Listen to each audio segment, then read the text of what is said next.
Welcome, Ramley. How are my Super Bowl champions doing today? Today we're talking Rams news and rumors. Let's get right into it.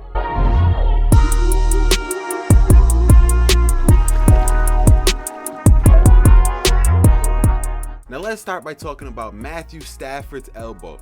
By now I'm sure you all heard a bunch of different reports.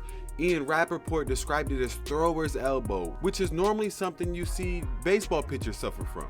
Sean McVay noted Stafford's injury isn't tendonitis, but he did tell reporters last week that it's a tricky deal and abnormal for a quarterback. The Rams kind of put Stafford on a workload training management plan through training camp to make sure he's healthy as possible for week 1. Then this past Saturday, Stafford goes out during practice and lights it up, and looks like the Super Bowl winning quarterback we all love.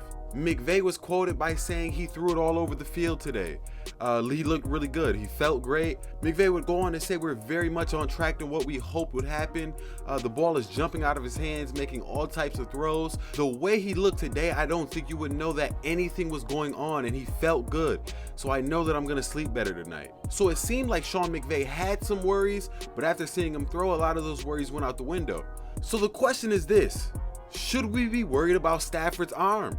And I know no one wants to hear this, but regardless of what Sean McVay says, yes, we should be worried.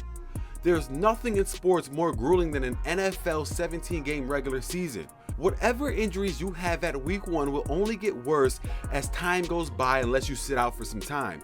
And sitting out isn't going to help Stafford. He's been dealing with this injury since last season. He even had an injection in his elbow after the Super Bowl. If the injection and all the off-season rest didn't help his elbow, then this is something he's just going to have to deal with all season long. And like I said earlier, it's only going to get worse as he starts to throw the ball 30 times a game and starts to take hits. And I honestly think we should be worried because we've seen this happen to a quarterback not that long ago. 2019, Ben Roethlisberger claimed to have been dealing with some elbow pain for years. Sound familiar? Then in week 2 of that season, he throws a deep pass to Juju Smith-Schuster, and he recalls a pain that he never felt before shooting down his arm. Long story short, a few weeks later, he's having season-ending surgery to repair 3 torn tendons in his elbow. And needless to say, if that happens to number 9 this year, our season is over. On the bright side, we do have an amazing training staff and a coaching staff that is doing everything possible to prevent this injury from getting worse. We are definitely taking all the precautions necessary. And we all know we probably have the toughest quarterback in the NFL. If anyone can play at a high level through pain, it's Matthew Stafford. I'm sure we'll all be getting updates on this all season long. I'm hoping for the best, and if anybody could get through this, like I said, it's number 9. In other news, we currently have some camp battles to talk about. Going into training camp, we were unsure who was going to replace Austin Corbett at right guard. After the Rams took Logan Brush in the 3rd round in the NFL draft, a lot of people speculated that he would start this season. But according to Sean McVay, it's Coleman Shelton who has really separated himself from the rest of the competition. So look for Shelton to start at right guard next to Brian Allen. And this should not turn anyone away from rookie Logan Brush. I still have very high hopes for him. The one thing this Rams team does well is signing mid-level offensive linemen or drafting late-round offensive linemen and coaching them up to be really solid starters. For example, Austin Corbett, Austin Blythe, Brian Allen, and now Coleman Shelton. I expect Brush to sit for a few years and continue to develop, kind of like Joe Noteboom did. He'll be ready to take over in a few years. And in the meantime, he'll provide great depth along that offensive line should anybody get hurt. Another camp battle I was looking forward to see was the cornerback spot, with Jalen Ramsey and Troy Hill starting on the outside. Who was going to be playing in the slot? My money was on David Long Jr.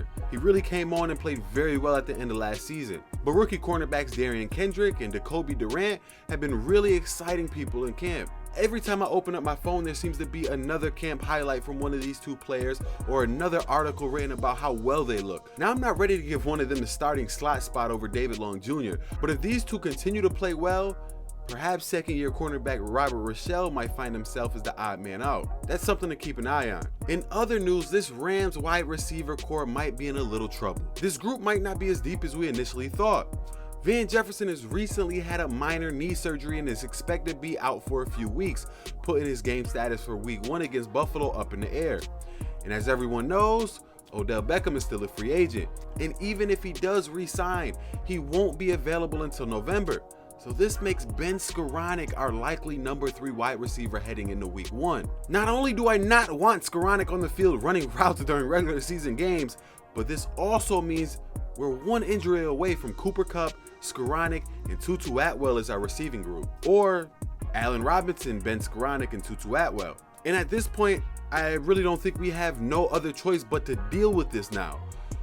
There's not like we could just go out and sign another, free agent wide receiver and sub him in. This is our wide receiving group for the year, obviously outside of Odell Beckham. But I think Van Jefferson starting this season off hurt puts the Rams' need for Odell Beckham at an all-time high. Super Bowl 56 proved how important the wide receiver position is for the modern-day pass-happy NFL. There is no way in hell we come even close to the Super Bowl if we had to play every game with just Cooper Kupp, Van Jefferson, and Ben Skoranek as our wide receivers.